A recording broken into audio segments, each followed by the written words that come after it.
You know, yeah, they always do like this, but you know, my parents, they wanted us to study what we wanted, and they didn't teach us to try for money. They didn't care. They said, be happy and help people. You know, it's very important for charity, you know, helping people. So it's for us, it's never with the idea, oh, make money and try to help people. Don't care about that. So, although I studied law first, and I stopped. And I did engineer just because I do design and engineer, but I also studied music and everything else. So I did school much longer than most people. I went to school, I came back, I went longer. Then I realized school is like a business. Why do I need school? I found things on my own. You know, so it's good for study, sure. Particularly for women. I think in this part of the world, the women need to have a good chance. Because if you live in Hougang or somewhere there, they think, oh, you should get married and have children and have kids. But then you don't have the power, you know, because it's always the man who does something. So I think it's important for women to education. Understand what I said?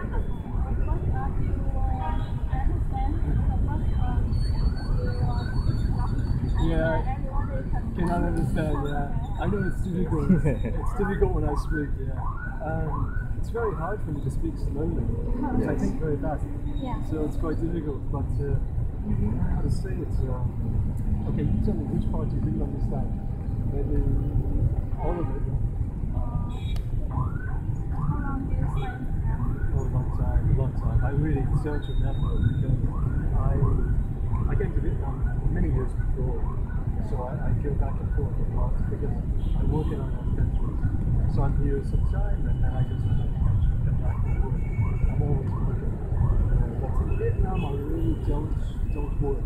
I help my friends because I'm a designer. So I do design and I do engineering, so I help them for free to help them to do good in business and things like that. So yeah.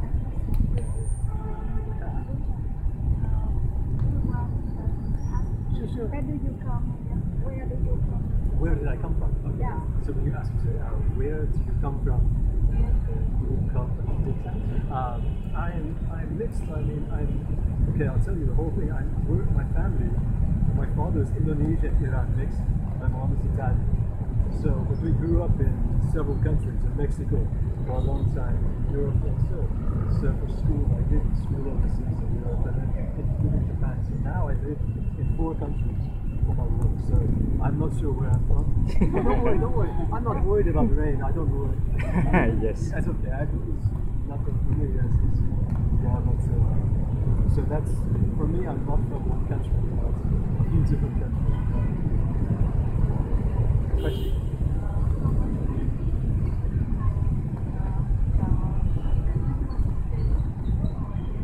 Oh, how much university? Wow, I really don't remember. It's been a long time. I did school a long time ago. Yes. It's been a long time. And also because a part of the school, I got some, you get scholarship or you get some money that comes to you for free to study. So part of it I got that way. And then later, I was working with 3 jobs while I was in school to pay.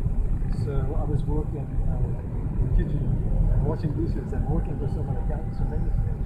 I don't remember actually, but I do know that in some of the countries I was, the school was almost free because you live there. You know, you get it. Some parts of Europe you don't pay, you get it. But for your housing and food and clothing, you have to pay yourself. But it was quite different for me because I'm the only boy, and my parents, they helped my sisters a lot.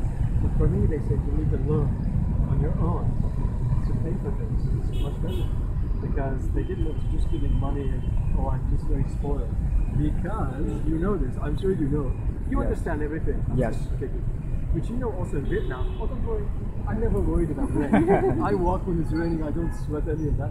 But you know, a lot of times we have, not just in Vietnam, but you know, we have a lot of people here that they don't have money for education. The countryside, in the highland areas, many ethnic minorities. And then you have some children, their parents give them the money for everything, and they're a little spoiled. Yeah. You know, I see them, they have every new mobile phone, they have all these things, the scooter, all this, but they don't work, or they, you know, it's kind of strange to me, but in many countries you see this.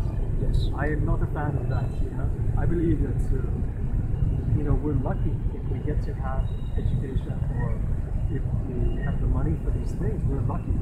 And we should be very thankful for that, but try to help other people, because many other people don't have this opportunity. And that's something that's really important for me, because, you know, my family, we all work, okay, yeah, sure, we work, but every month or whatever the time you get paid, my mother always says, hey, take this much, help people, do something here, go to the hospital, help someone. We have to do that. Yes. It's a part of our upbringing.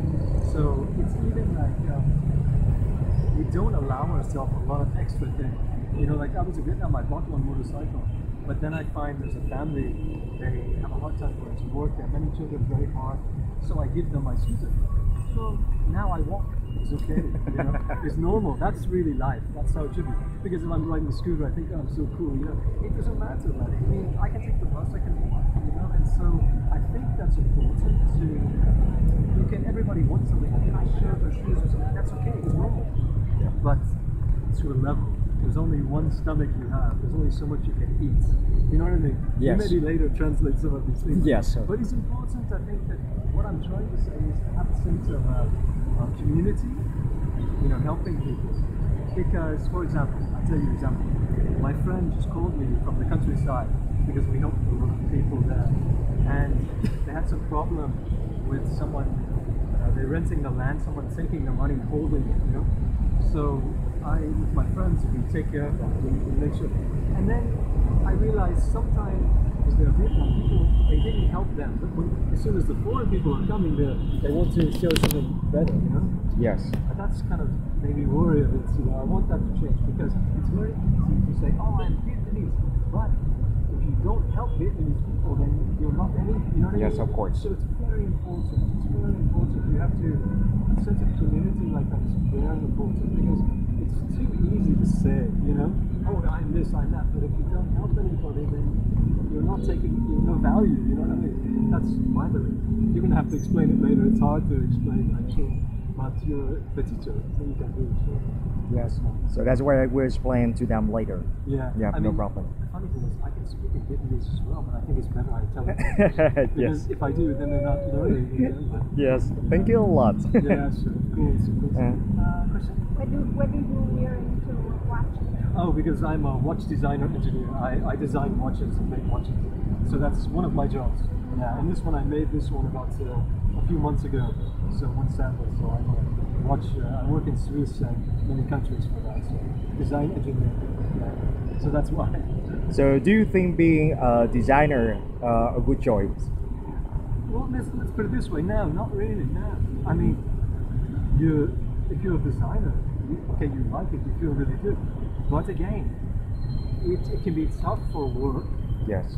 Because, you know, unfortunately, the society, the way it is, if you're a musician, okay, if you're an actor, you expect to have a hard time. But it's just the way it is. But your life is more rewarding, sure. I mean, look, man, if I was a doctor, I would hate it. I don't want to put my hand in your mouth, and I don't want these things, you know, it's disgusting. But I'm glad somebody does it, that's good, you know, but for me, no way. And so I think you have to do what you enjoy, but you've got to find a way to do it well. Yeah. And I've been really blessed that way when things works out well, because I think that my philosophy was not chasing money, never. It was help people, and then everything else happens. Yes. And I think that's how it's become. I mean, that's, you know, it turned out that way. But if you're going to do anything, you have to be good at it, right? And I think if you're going to be a designer, you better be the best, really. Yes. Because there's a lot of competition for this, you know. And nowadays, the people, so many companies, they see it, my designs, they steal the designs. I see it. I see it in Swiss, I see it in China all the time. But you just have to have lots of ideas and be better each time. You know, luckily I've got a bunch of ideas, thank God, so I don't sweat like that. So how can you find out the ideas for your designing? I go to sleep and I wake up and I have the idea. Oh, really? No, it sounds like a joke, but it's really true because it's the thing is like this. Okay. For example, a singer. Okay. You know, if somebody has a voice that can sing so good, yeah, I'm not impressed. I really don't care because God gave them that they have it. I mean, if I could sing ever so good, I wouldn't talk. I would just sing everything. I want to eat. I want to go there. Yeah, I would sing only. I mean, they just have it. But if someone has to fight to do it and really try, and I have respect for that. I mean, I'm lucky because I think I spent all my years looking at seeing so much and thinking. So now when I sleep, I wake up, I have designs right away. That's always the case. And it's the same with music or anything else, but I'm only lucky for that. I didn't have to do anything. Really. So that's why it comes to you naturally. It really does. I mean, thank God, you know. I think also because I don't worry about it. I don't, if you worry, that's one thing. You know, if you're doing music, if you think you can't do it, you just can't. You're too stressed out. So you need to be relaxed a little bit. That's what I think anyway. But I mean, I think that because that's how it works for me. Not everybody maybe is that way, but you know, there's all kinds of different people, different ways. You're getting tired, I'm sure. Holding this one. You should attach it to your back. Nobody designed that. I don't know why. So what do you think about the link between imagination and creativeness? Well, I mean, it's obviously very important. I mean, I don't really think of it that way. I'll tell you why. Because I think in everything that you do, if you're walking. Some people walk and they see everything. They get ideas and they do certain things like that. And I think it's like it's like they often. So when you walk, you get ideas. Maybe not. Really, I think that. I mean, when I was little, probably your age. How old are you? You're very old already. Okay, so 11 years old. When I was younger, even still, I already had my ideas about things. I mean, my parents used to call me the 2,000-year-old man. I was like, little, but I had ideas, and I could tell I didn't like this one because and whatever. And I used to take apart watches and things. I didn't know how, but I would break them to get inside whatever. I needed to see things, how they work.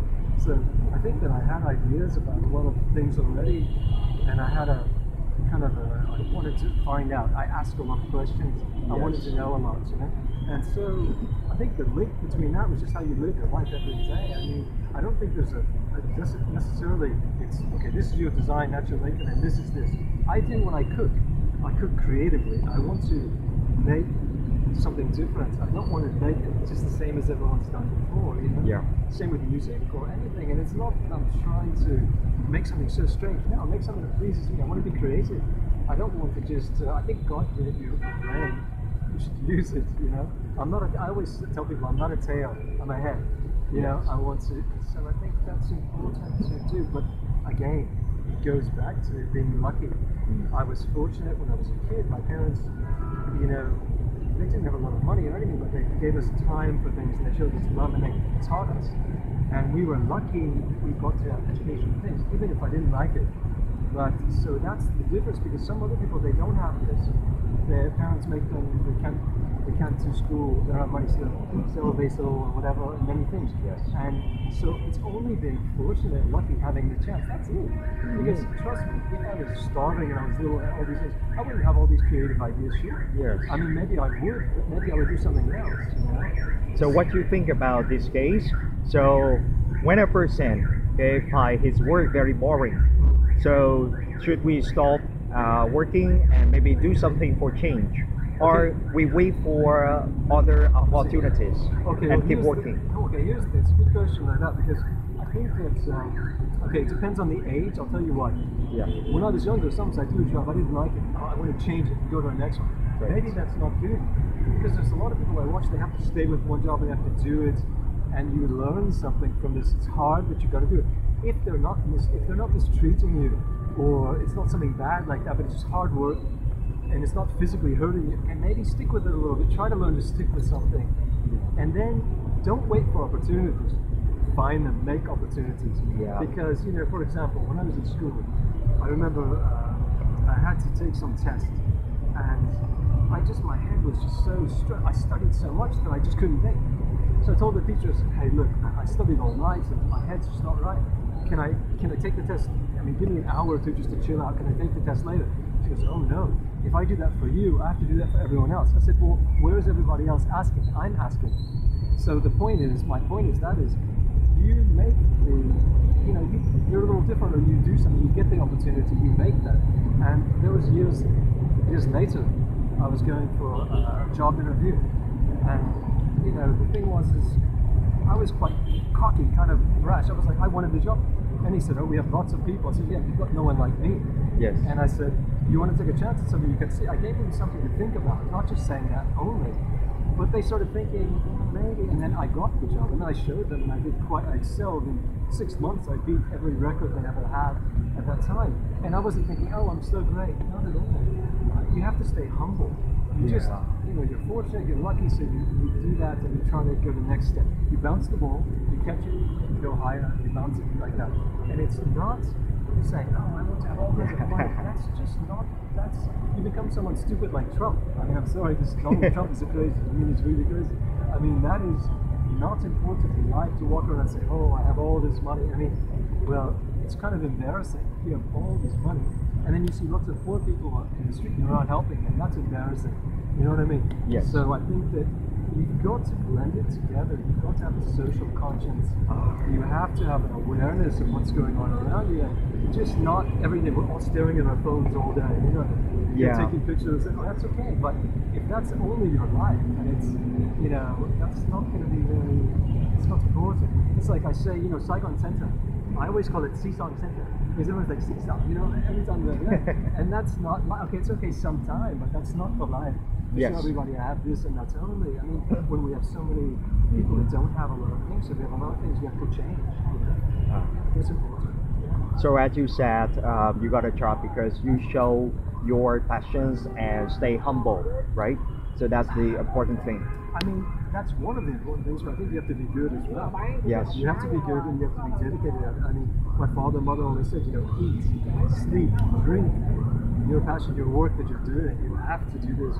And I'm very passionate about my work, but on top of that, I'm very, I work incredibly hard. Like if I have to work, there's many times I stay up 3 days in a row, no sleep, and I just work. That's how I get sometimes. And when I do my work, I'm very detailed. It's going to be perfect. If it's not perfect, no one's going to see it. Until I'm happy with it, it doesn't go out. So you have to have that as well, because, you know, I mean, anybody can make something that's not so good and sell it. Or you look at the fabric, it's not so good, lines aren't straight. I mean, yeah, you can sell it, but it's going to be fantastic and great on gallery. Okay, so for example, in the interview, if maybe interviewer asks you these questions, so why do you want to get the job? So how can you answer? So very honestly, I mean, I think honestly is the best way. I mean, there's two things. I'll tell you something also. My parents told me this too. When you go for an interview, you remember, you're going there to get a job. They are getting something from you. They're getting the work, they're getting you. So it's a two-way street. It's not they have everything. No. So my father said, when you talk with them, they have to show respect as well. Yes. If they, you know, if you're talking and he's in the chair and he turns it back to you and takes the call or something, because when he turns around, you better be gone. Yeah. Because that's disrespect for you, so don't. Yes. So I always learn that way. You know, it's I learned in a very different way. Yes. And I just think that you've got to keep your principles. Respect for yourself, respect for them. It's quite important. So it's a lot. I mean, interviewing is quite. It's like a lottery. You get it or you don't most of the time. I mean, but I think that you have to set yourself apart by being detailed, listening, watching. You know, I mean, if you work in a restaurant and they have to keep telling you, oh, this after someone leaves, I mean, after a while, they're probably not going to keep you. I mean, if you do things without having to be told, and you can see, you need to think. Yes.